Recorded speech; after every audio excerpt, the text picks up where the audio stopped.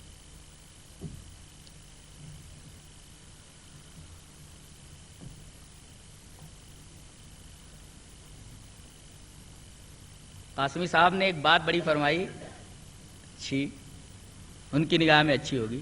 کہا کہ فضائل اعمال، اللہ اکبر، یہ ایک زندہ معجزہ ہے. یہ کتاب جہاں گئی نور پھیل گیا. الفاظ ان کے، یہ کتاب جہاں گئی نور پھیل گیا.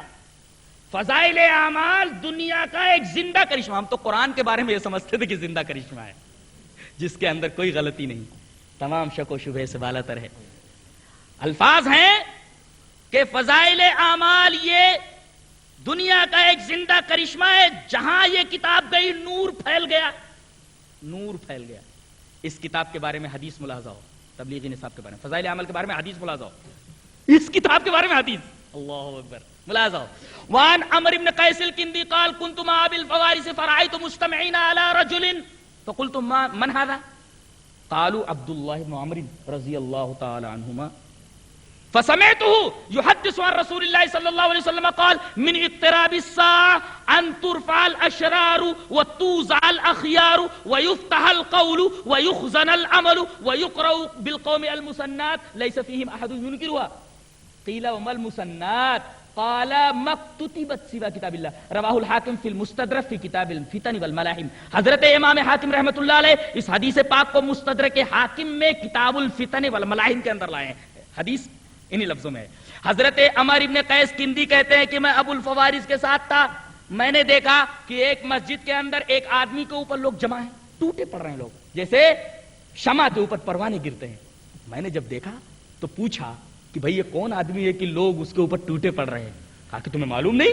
ارے یہ رسول اللہ صلی اللہ علیہ وسلم کے بڑے پیارے صحابی حضرت عبداللہ ابن عمر رضی اللہ تعالیٰ عنہ ہیں. میں قریب گیا تو حضرت عبداللہ ابن عمر رضی اللہ تعالیٰ عنہ ایک حدیث بیان فرما رہے تھے. کہ میں نے حدیث سنا, کیا فرما رہے تھے؟ فسمعتہ یحدث عن رسول اللہ صلی اللہ علیہ وسلم قال, رسول اللہ صلی اللہ علیہ وسلم کی ایک حدیث بیان کر رہے تھے. وہ کیا بیان کر رہے تھے؟ من اقتراب الساعہ, قیامت کے قریب کیا ہوگا؟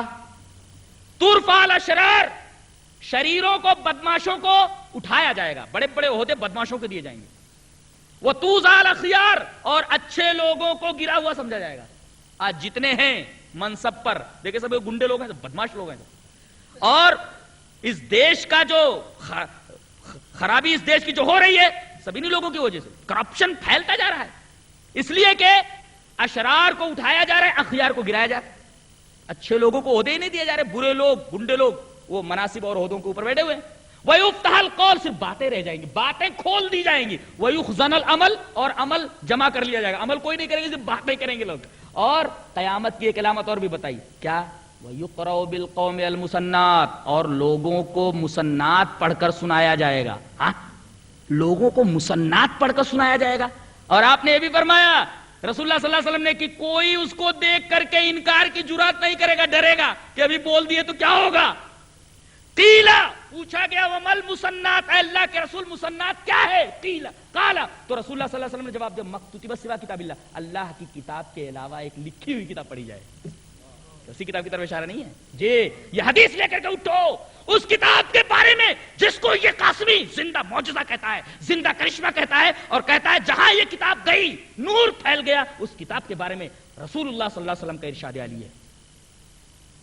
ایک لکھی ہوئی کتاب قرآن کے مقابلے میں پڑھی جائے گی, لکھی ہوئی کتاب.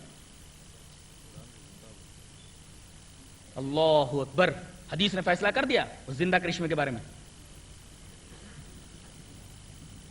ایک حدیث پاک سنا دوں, اس کے بعد پھر آگے بڑھتا ہوں. وعن ابن عمر رضی اللہ تعالی عنہ ان رسول اللہ صلی اللہ علیہ وسلم قال لا تمنعوا اماء اللہ ان يصلين في المسجد فقال ابن له انا لنمنعهن فقال فغضب غضبا شديدا وقال احدثك عن رسول الله صلى الله عليه وسلم تقول انا لنمنعهن رواہ ابن ماجہ فی باب اتباع سنت رسول اللہ صلی اللہ علیہ وسلم. حضرت امام ابن ماجہ اس حدیث پاک کو باب اتباع سنت رسول اللہ صلی اللہ علیہ وسلم ملا ہے. اللہ اکبر, یہ ہے اہل حدیث کا منہج. اللہ اکبر, جو بات کہی گئی پورے وثوق کے ساتھ کہی گئی, دلیل کی روشنی میں کہی گئی, اور رسول اللہ صلی اللہ علیہ وسلم کے الفاظ میں کہی گئی ہے. ہم جتنا فخر کریں اپنے منہج کے اوپر اتنا کم ہے. اللہ تبارک و تعالیٰ نے ہمیں وہ سعادت بخشی ہے. حضرت عبداللہ ابن عمر رضی اللہ تعالیٰ فرماتے ہیں کہ رسول اللہ صلی اللہ علیہ وسلم نے ارشاد فرمایا کہ اللہ کی باتیوں کو یعنی عورتوں کو مسجد میں نماز پڑھنے سے روکو مت. لا تمنعوا اماء اللہ ان يصلين في المسجد. آج پروپیگنڈا کیا جا رہا ہے کہ یہ عورتوں کو اپنے گھروں, اپنے مسجدوں کے اندر بلا رہے, اور نہ جانے کیا کیا باتیں عورتوں کے تعلق سے فحش فحش کہی جاتی ہیں. جب رسول اللہ صلی اللہ علیہ وسلم کی یہ بات حضرت عبداللہ ابن عمر نے لوگوں کے سامنے پیش کی تو ان کا ایک لڑکا وہاں تھا. فقال ابن اللہ, ان کے ایک بیٹے نے کہا انا لنمنعهن, ہم تو روکیں گے مسجد میں جانے سے عورتوں کو. قال وغضب غضبا شديدا وقال, راوی کہتے ہیں کہ بہت غصے میں آ گئے حضرت عبداللہ بن عمر. قال, اور کہا احدثك عن رسول اللہ صلی اللہ علیہ وسلم وانت تقول انا لنمنعهن, میں رسول اللہ صلی اللہ علیہ وسلم کی حدیث بیان کر رہا ہوں اور بے وقوف تو کہتا ہے ہم روکیں گے. اس کا مطلب یہ ہوا کہ رسول اللہ صلی اللہ علیہ وسلم کی بات کے مقابلے میں اگر رسول نے کہہ دیا کہ ایسا ہونا چاہیے تو ایسا ہوگا, ایسا ہونا چاہیے. کوئی آپ کے اس عمل کو, اس قول کو چیلنج نہیں کر سکتا. یہ ہے ہمارا منہج, یہ ہے ہمارا عقیدہ.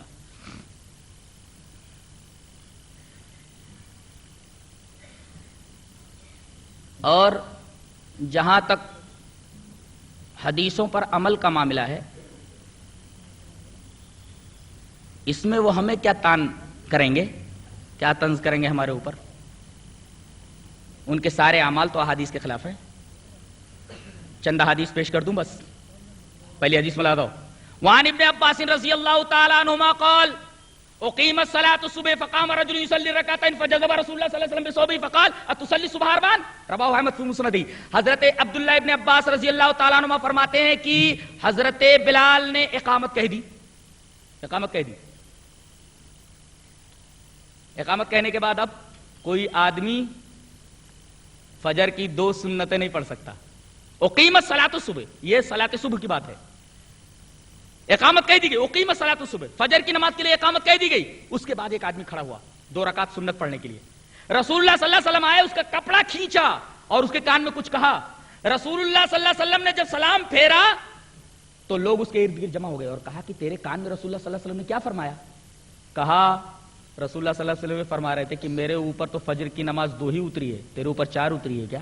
فقال اتصلی الصبح اربعا. یہ لوگ اس حدیث کے خلاف، یہاں نماز ہوتی رہتی، سنت پڑھتے رہتے. اتصلی الصبح اربعا. رسول اللہ صلی اللہ علیہ وسلم نے اس آدمی سے کیا تیرے اوپر 4 نازل ہوئی ہے، میرے اوپر تو فجر کی 2 ہی رکعت فرض نازل ہوئی ہے. دیکھیں اسی طریقے سے حضرت انس کی روایت دیکھیں. وعن انس رضی اللہ تعالی عنہ قال امر بلال ان يشفع الاذان ويوتر الاقامہ رواه البخاری فی کتاب الصلاۃ. حضرت انس رضی اللہ تعالی عنہ فرماتے ہیں کہ رسول اللہ صلی اللہ علیہ وسلم نے حضرت بلال کو حکم دیا. بلال کو حکم دیا گیا کیا کہ اذان کو ڈبل کہیں اور اقامت کو اکہری کریں. یہ بخاری کی روایت ہے. یہاں دونوں ڈبل چالو ہے. اذان چھوٹی، اقامت بڑی. یہاں کہا جا رہا ہے اقامت بڑی کرو، اقامت چھوٹی کرو، اذان بڑی کرو. یہاں حدیث کا الٹا کیا جا رہا ہے. دیکھیں آپ. اور صف بندی کے معاملے میں اگر کوئی اہل حدیث کنارے کھڑا ہو جائے اور پیر سے پیر ملانے لگے، کندھے سے کندھا ملانے لگے تو سرکنے لگتے ہیں، جیسا معلوم ہوتا ہے کوئی اچھوت آ کر کے بغل میں کھڑا ہو گیا ہے. روایت میں لا جاؤ. وعن انس رضی اللہ تعالی عنہ عن النبی صلی اللہ علیہ وسلم قال اقیموا صفوفکم فانی اراکم من وراء ظہری وکان احدنا یلصق منکبہ بمنکب صاحبہ وقدمہ بقدمہ رواه البخاری فی کتاب الصلاۃ. حضرت انس رضی اللہ تعالیٰ فرماتے ہیں کہ رسول اللہ صلی اللہ علیہ وسلم نے ارشاد فرمایا کہ تم لوگ اپنی صفیں درست رکھو اس لیے کہ میں اپنی پیٹھ کے پیچھے سے بھی تم کو دیکھتا ہوں. یہ نبی کا معجزہ تھا. کہتے ہیں اس فرمان کے بعد ہم میں سے ہر ایک، وکان احدنا، ہم میں سے ہر ایک، تمام صحابیوں کا یہ عمل تھا کہ یلزق منکبہ بمنکب صاحبہ، اپنے کندھے کو اپنے بھائی کے کندھے سے ملا لیتا، وقدمہ بقدمہ، اور اپنے قدم کو قدم سے ملا لیتا. جانتے ہیں یہاں لفظ کیا استعمال ہوا ہے ملانے کے لیے؟ الزاق. اور آج کل عربی میں الزاق کہتے ہیں پٹی کو. پلاسٹر کیسے لگایا جاتا ہے؟ پوری طریقے سے اس کو باندھ دیا جاتا ہے مضبوطی سے. اس کا مطلب الزاق کا لفظ جو استعمال کیا گیا ہے پوری طریقے سے کندھا ملا لو اور قدم سے قدم ملا لو. یہاں قدم سے قدم بھی نہیں ملایا جاتا، کندھے سے کندھا بھی نہیں ملایا جاتا. کتنی احادیث ایسی ہیں جن کے خلاف یہ لوگ مجتمع ہیں اور دھڑلے کے ساتھ ان کے خلاف عمل کر رہے ہیں. جہاں تک ہندوستان کی تاریخ کا معاملہ ہے، الحمدللہ جنگ آزادی میں اہل حدیثوں نے جتنا خون بہایا ہے، یہاں موجود کسی بھی مذہب کے ماننے والے نے اتنا پسینہ بھی نہیں بہایا ہوگا. یاد رکھیے آپ، جنہوں نے تاریخ جنگ آزادی پڑھی ہے وہ اچھی طریقے سے واقف ہیں کہ آج ہندوستان جو آزاد ہوا ہے وہ اہل حدیثوں کے بہترین رول ادا کرنے کی وجہ سے. انہوں نے اتنا کچھ بہایا ہے خون، اتنا کسی آدمی نے، کسی مذہب کے ماننے والے نے پسینہ بھی نہیں بہایا ہوگا. آپ مسٹر برک، یہ ایک انگریز مورخ ہے، اس نے تحریک آزادی ہند پر ایک کتاب لکھی ہے جس کا ترجمہ حسام الدین صاحب نے تصویر کا دوسرا رخ کے نام سے کیا ہے. اس کے اندر انہوں نے لکھا ہے کہ برک کہتا ہے کہ میں نے بدبخت وہابیوں کو دیکھا کہ وہ عالم نظام بے حال تھے، انہیں گرم زمین کے اوپر برہنہ لٹا دیا گیا تھا اور سر سے پیر تک گرم تانبے سے ان کے بدن کو داغ دیا گیا تھا، وہ سسک رہے تھے. میں نے جب یہ روح فرسا منظر دیکھا تو میں نے اپنی پستول سے ان کو ختم کرنا ہی مناسب خیال کیا. یہ وہابی کون ہے؟ ایک بات یاد رکھیے، 1857 سے پہلے حنفی اور اہل حدیث سب مل کر کے انگریزوں کے انخلا کی کوشش کر رہے تھے ہندوستان سے. لیکن وہ حنفی کون تھے؟ ولی اللہ حنفی، دیوبندی حنفی نہیں. ولی اللہ حنفی میں اور دیوبندی حنفی میں فرق ہے. ولی اللہ حنفی کے اندر تقلید میں وہ جمود نہیں، وہ تعصب نہیں. لیکن 1857 کے بعد ان لوگوں کا بھی کوئی حصہ نہیں، صرف اور صرف اہل حدیث دکھائی دیتے ہیں الحمدللہ. اور انہوں نے اتنی قربانیاں دی ہیں کہ ان کی قربانیوں کی وجہ سے ہمارا یہ دیش آزاد ہوا ہے اور انگریز یہاں سے بھاگے ہیں ان کی قربانیوں سے گھبرا کر کے. بقیہ دیگر علماء دیوبند اور اکابرین دیوبند کے بارے میں جو بات کہی جاتی ہے، حقیقت یہ ہے کہ خود آپ کتابیں اٹھا کر کے دیکھیے، کم سے کم قمر احمد عثمانی کی کتاب ہی پڑھ لیجیے. آپ تذکرۃ الظفر آپ پڑھ لیجیے قمر احمد عثمانی کی. اس کے اندر انہوں نے لکھا ہے کہ 1857 کے بعد سے مولانا قاسم نانوتوی رحمت اللہ علیہ 20 سال زندہ رہے اور حضرت مولانا رشید احمد گنگوہی یہ 50 سال زندہ رہے. لیکن تحریک آزادی میں ان کی شرکت کا ثبوت نہیں ملتا. پھر یہ وہابی ٹرائلز کے نام سے جو مقدمے تھے، یہ مقدمے کس کے اوپر چلائے گئے؟ ظاہر ہے کہ یہ تمام کے تمام مقدمے اہل حدیثوں کے خلاف چلائے گئے. تذکرۃ الظفر کے اندر قمر احمد عثمانی خود کہتے ہیں کہ علماء دیوبند نے اس کے اندر کوئی حصہ نہیں لیا. بقیہ جو لوگ پکڑے گئے، مثلا یہ مخبری کی وجہ سے پکڑے گئے، مخبری ہوئی کہ یہ لوگ بھی شامل ہیں، تو حاجی امداد اللہ مہاجر مکی بھاگ کر کے مکہ چلے گئے اور قاسم نانوتوی رحمت اللہ علیہ اور رشید صاحب یہ روپوش ہو گئے. لیکن رشید صاحب پکڑے گئے، رشید احمد صاحب گنگوئی، عدالت میں انہیں لایا گیا. ان کا قول موجود ہے تذکرۃ الرشید صفحہ نمبر 80 کے اوپر. لکھتے ہیں کہ میں جب سرکار کا فرما بردار ہوں تو الزام کی وجہ سے میرا بال بیکا بھی نہیں ہو سکتا. اللہ، سرکار کا فرما بردار ہوں. اسی طریقے سے آپ دیکھیے مولانا مناظر احسن گیلانی کی کتاب سوانح قاسمی کے اندر مولانا مناظر احسن گیلانی لکھتے ہیں کہ مولانا فضل الرحمان گنج مراد آبادی نے دیکھا کہ مولانا شیخ الہند محمود الحسن دیوبندی رحمت اللہ علیہ بھاگے جا رہے ہیں اور باغیوں کے سردار کا نام اپنی زبان سے لے رہے ہیں اور کہہ رہے ہیں کہ میں اب انگریزوں کے خلاف کیسے لڑوں، میں تو انگریزوں کی فوج میں حضرت خضر علیہ السلام کو دیکھ رہا ہوں. سوانح قاسمی اٹھا کر دیکھیے. یہ ہے جہاد سب کا کام نہیں ہے، یہ تو بڑے جوش اور بڑے ولولے رکھنے والوں کا کام ہے. یہ رتبہ بلند ملا جس کو مل گیا، ہر مدعی کے واسطے دار و رسن کہاں. یہ جہاد اور خاک و خون میں تڑپنا یہ سب کے بس کا روگ نہیں ہے. ایسے لوگ جو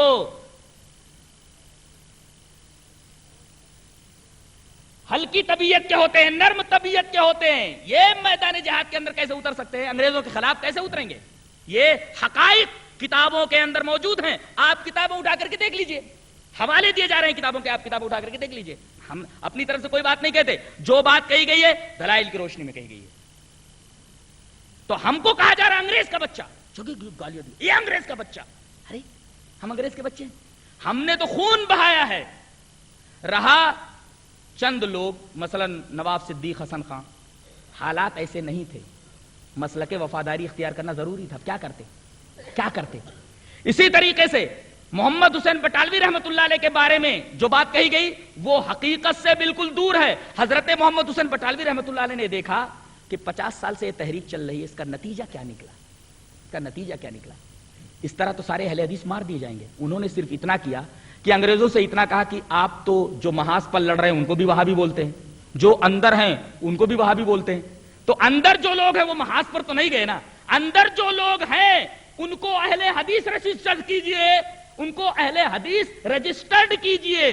اس طریقے سے انہوں نے بچے کھچے اہل حدیثوں کو بچانے کی کوشش کی. بڑے آدمی نے بڑا کام کیا. کرتے کیا؟ یہ وہی بات ہے کہ رسول اللہ صلی اللہ علیہ وسلم نے میدان بدر میں جب قلیل تعداد مسلمانوں کی دیکھی تو دعا کی اللہ سے، اے اللہ اگر آج اس میدان جنگ میں مسلمانوں کی یہ قلیل تعداد مار دی گئی تو قیامت تک اس روئے زمین کے اوپر تیرا نام لیوا کوئی نہیں رہے گا. حضرت محمد حسین بٹالوی رحمت اللہ علیہ نے ایک بڑا فیصلہ کیا کہ بچے کھچے جو اہل حدیث ہیں ان کو کسی طریقے سے بچا لیا جائے، ورنہ جہاد کے لیے راہیں ہموار نہیں ہوں گی۔ انگریزوں کو ہندوستان سے کیسے بھگایا جائے گا، کس طریقے سے ان کو یہاں سے ہٹایا جائے گا؟ قربانیاں دینے والے تو یہی لوگ ہیں۔ اگر یہی لوگ سب ختم ہو گئے ایک ایک کر کے تو پھر انگریزوں کے خلاف میدان جنگ میں نمبردازمہ کون ہوگا؟ تو یہ ہیں تاریخی حقائق۔ ان تاریخی حقائق کو مسخ کرنے کی کوشش کی گئی ہے، لیکن تاریخ مسخ نہیں کی جا سکتی۔ تاریخ ہے، وہ سچائی کو کہیں نہ کہیں ظاہر کر ہی دیتی ہے، کتنا ہی اس کے اوپر پردہ ڈالا جائے۔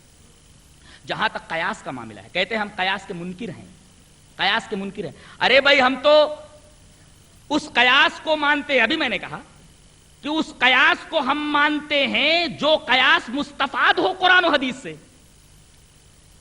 مثلا کہا گیا کہ اگر امام ابو حنیفہ رحمۃ اللہ علیہ نہ ہوتے تو بہت سارے مسائل کے اندر ہم لوگ گنگ رہتے۔ مثلا مچھر، مکھی اگر گر جائے تو کیا کیا جائے، اس بارے میں حکم ہے کہ اس کو ڈبو لیا جائے، اس لیے کہ اس کے ایک پر کے اندر شفا ہے، ایک پر کے اندر زہر ہے۔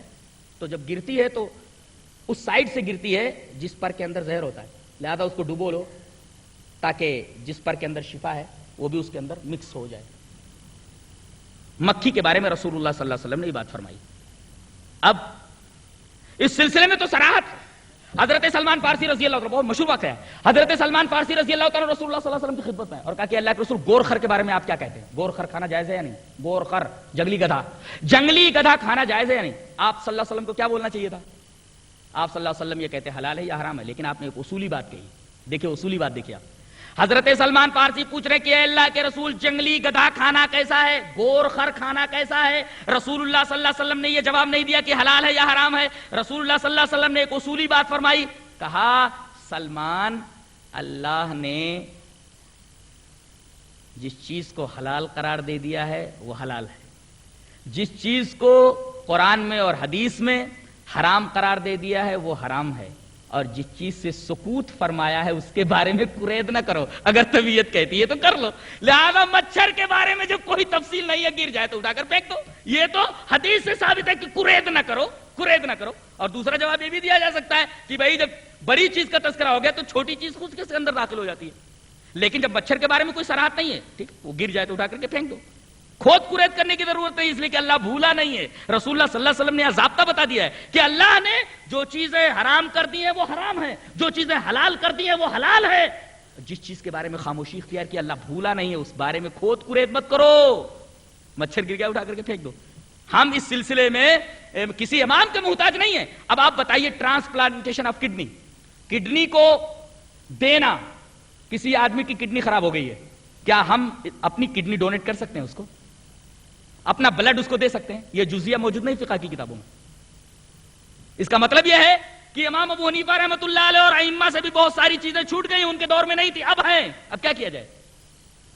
تقلید سے کام بنے گا کہ اب بھی اجتہاد کی ضرورت ہے؟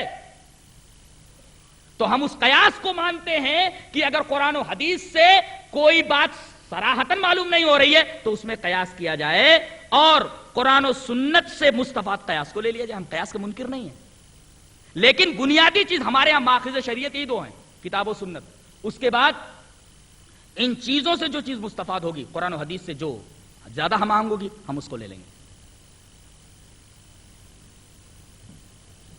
یہ ہمارا مسلک ہے اور یہ ہمارا منہج ہے۔ میں دعا کرتا ہوں کہ اللہ تبارک و تعالی ہمیں نیک عمل اور صحیح سمجھ کی توفیق عطا فرمائے۔ وآخر دعوانا الحمدللہ رب العالمین۔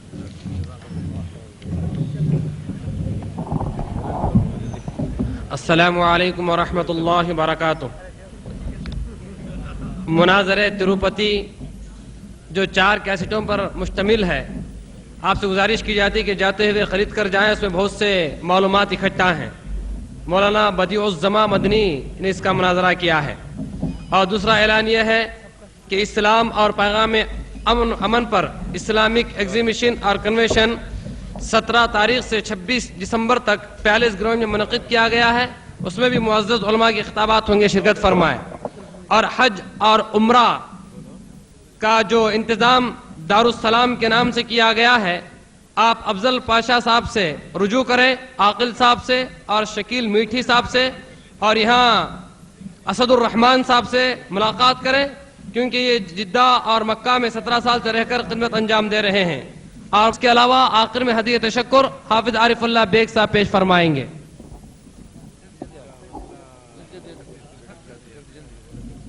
السلام علیکم ورحمۃ اللہ وبرکاتہ.